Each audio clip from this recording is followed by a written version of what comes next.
Assalamualaikum warahmatullahi wabarakatuh. Selamat datang di channel yang keren ini, channel YouTube yang bermuatan tentang radio streaming. Dan ini adalah radio.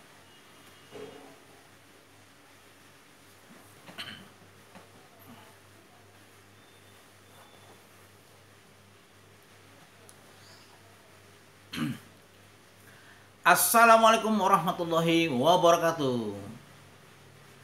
Terima kasih.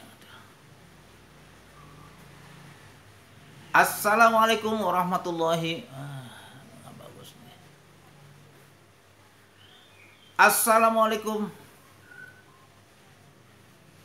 Assalamualaikum warahmatullahi wabarakatuh. Selamat datang di channelnya para radio streaming.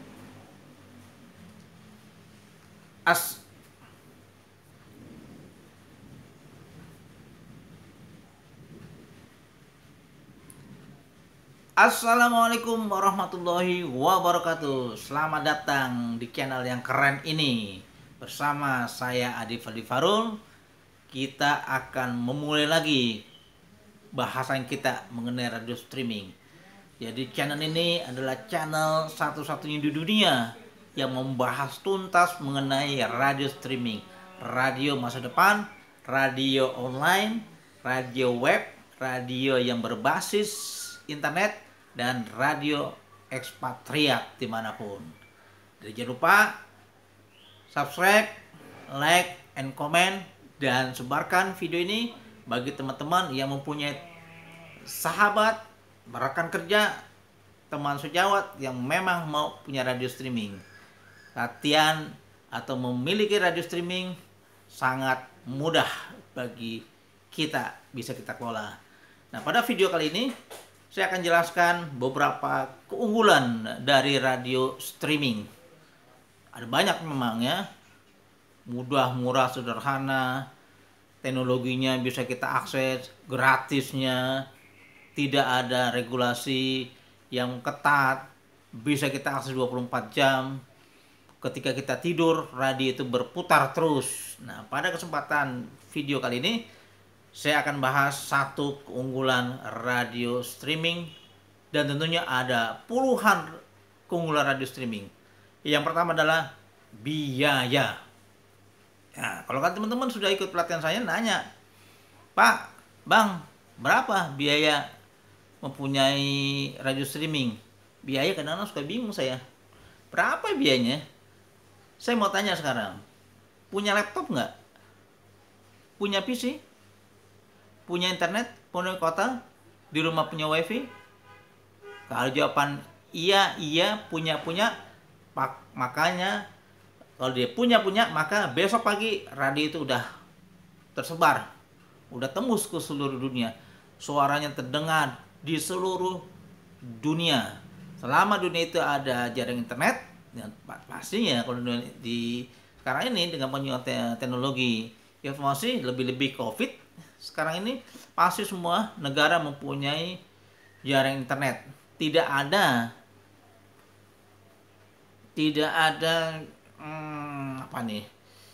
Tidak ada catatan bagi saya ya, negara-negara sekecil apapun tidak punya jaringan internet.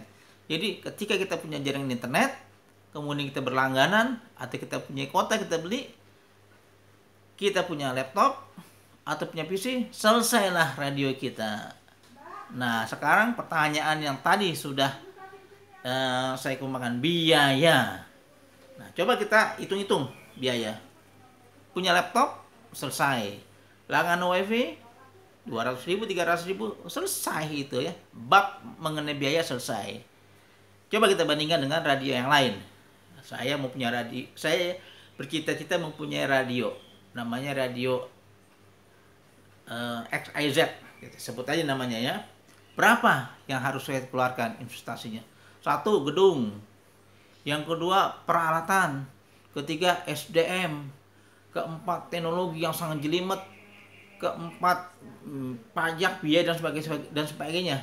Nah, kalau kita harus streaming, tidak ada antena atau tower, tidak perlu ruangan yang besar, tidak perlu puluhan karyawan atau SDM, kemudian pajaknya harus bayar setiap tahun, kemudian perawatannya, dan tentunya yang harus kita syukuri di radio streaming adalah suara yang dahsyat sekali, stereo, jernih, bonafit, seksi, dan yang ini yang mahal nih, dan ini yang dahsyat nih, terdengar di seluruh dunia. Nggak percaya? Buktikan. Kalau memang ingin punya radio streaming, ikuti pelatihan-pelatihan saya. Nah, kalau kita lihat perbandingan biaya, saya akan membuat radio FM, frekuensi modulasi. Kita izin ke departemen atau instansi yang terkait, kemudian kita harus beli frekuensi. Kalau frekuensi itu kanalnya, baik radio yang berbasis AM, amplitude modulasi, tetap mempunyai kewajiban kita membeli channel, ya. Kemudian apa lagi? Membangun tower, membangun studio, menggaji orang yang untuk reportase lapangan, untuk jadi penyiar, dan sebagainya.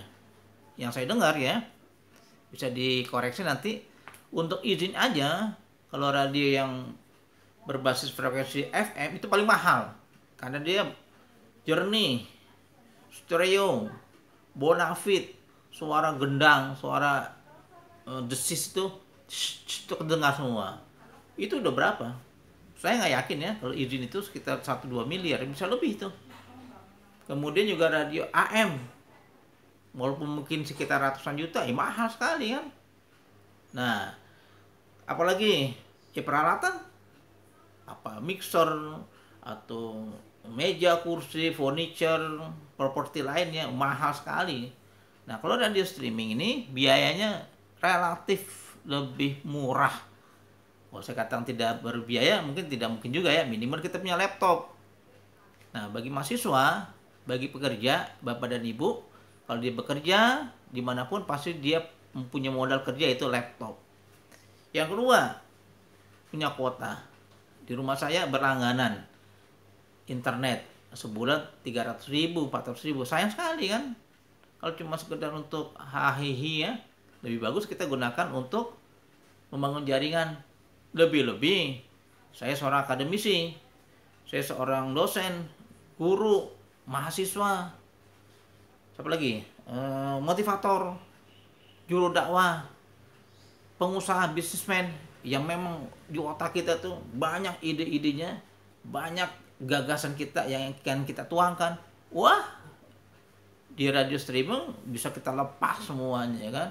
Bisa kita tuangkan ide gagasan kita. Jadi ibarat radio itu sebagai diary kita, catatan harian kita. Pagi 2 jam kita memberikan pencerahan tentang ilmu kita.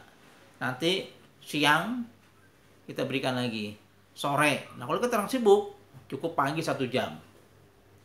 Kemudian siang kita rekam malamnya. Sore atau malam sudah sampai rumah, kita di studio lagi. Udah ngobrol aja. Ya, kayak gini, ngobrol, cerita tentang ilmu pengetahuan, tentang kondisi sosial, politik, ekonomi, budaya, tentang pengalaman kita dengan sharingnya. Nah, itu. Jadi satu hal yang terkait dengan radio streaming, biaya relatif tidak banyak. Kemudian terkait dengan biaya, maka apakah harus ada peralatan yang canggih? Tidak. Saya punya radio streaming, saya cuma menggunakan laptop, di rumah saya pakai PC.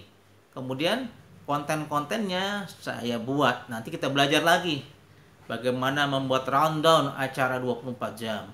Bagaimana kita membagi dari rundown yang 24 jam itu, kita kecilkan lagi, namanya segmentasi program. 1 jam, 2 jam, 3 jam, 1,5 jam, apakah recording, direkam, atau live, atau langsung, atau on air. Mudah sekali. Yang pasti ketika kita punya radio streaming, waduh, eksistensi kita tuh melambung.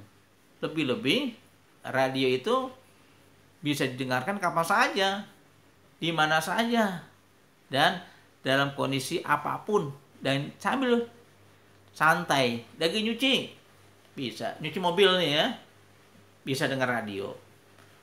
Ibu-ibu atau mbak lagi masak, dengar radio. Dia lagi nyetrika, dia lagi menjemur, lagi ngasuh anaknya, lagi ngobrol santai, lagi duduk-duduk, ambil tiduran, bisa kita dengar radio. Nah, itu hebatnya radio. Walaupun katanya sih, radio itu akan kalah dengan TV. Saya yakin tidak. Sekarang TV juga mengalami penurunan.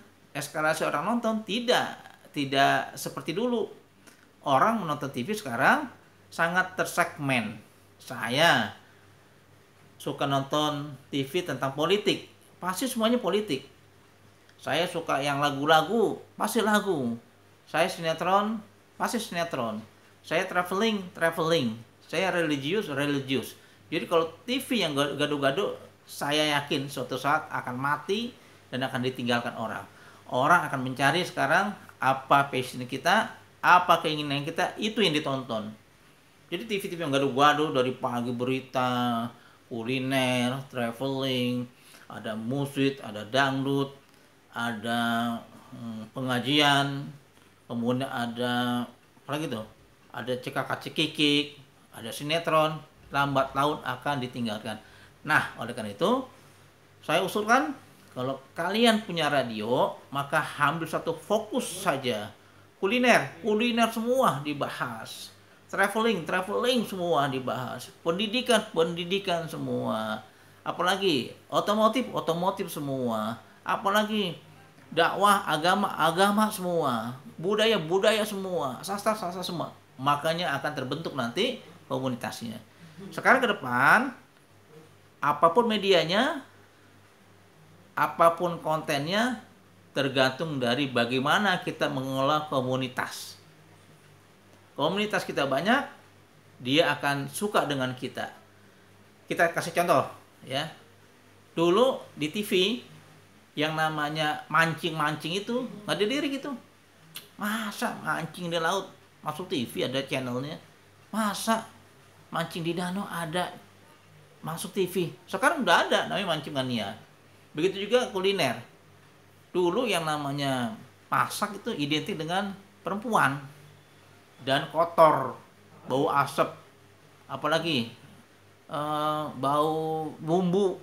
Sekarang udah masuk di acara kuliner, bahkan menjadi trending katanya ya acara kuliner itu.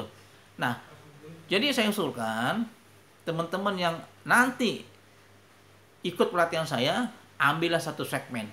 Saya udah banyak mengelola teman-teman ya, artinya teman-teman yang ikut pelatihan saya ini ada yang dia ahli tambang, ahli perbankan, ahli ikan, ahli kopi, ahli dakwah, ahli jalan-jalan, ahli pendidikan, ahli parenting. Dia jago tentang komunikasi, jago tentang public speaking. Nah, dikonsepkan tuh radionya radio yang sesuai dengan komunitas yang dia kuasai. Makin banyak kontennya, makin banyak pencerahannya, dan tentunya kita akan lebih banyak lagi komunitasnya. Bahkan menjadi sumber pemasukan kita. Kan banyak iklan. Nah, nanti saya akan menjelaskan lagi bagaimana radio streaming ini mencari iklan. Tunggu cerita saya mengenai dahsyatnya radio streaming mencari iklan. Oleh karena itu, jangan lupa like, subscribe, komen, dan ikuti terus channel-channel radio streaming saya. Makin sering teman-teman sahabat media ikutin channel saya yakin wawasan akan terbuka luas dan tentunya akan menjadi masukan yang sangat dahsyat untuk masa depan kita. Dan mengelola radio streaming itu nggak perlu banyak orangnya. Berapa orang? Sendiri saja cukup. Karena kita bisa acara recording, taping, atau kita rekam dulu malam atau pagi, atau kita lagi ada waktu kita rekam, kemudian kita edit. Saya akan ajarkan semua dengan aplikasi yang saya miliki dan saya kuasai. Setelah itu kita rapikan, kita masukkan ke satu software yang nanti saya akan jelaskan di channel ini. Kemudian kita akan editing, kita akan atur waktunya, dan ketika kita tidur, ketika kita pergi, ketika kita bekerja, ketika kita berbisnis, radio itu akan terdengar selama 24 jam. Ikuti terus channel saya, channel radio streaming satu-satunya di dunia ini. Bersama saya, Ade Fadli Farul. Terima kasih, dan kita ketemu di channel-channel berikutnya dan dengan materi yang syarat dengan radio streaming. Terima kasih. Assalamualaikum warahmatullahi wabarakatuh. Jangan lupa subscribe, like, komen, dan ikuti terus channel-channel yang dahsyat mengenai dunia radio streaming, radio masa depan, radio ekspatriat, dan radio yang kita bisa kelola sendiri. Terima kasih. Assalamualaikum warahmatullahi wabarakatuh.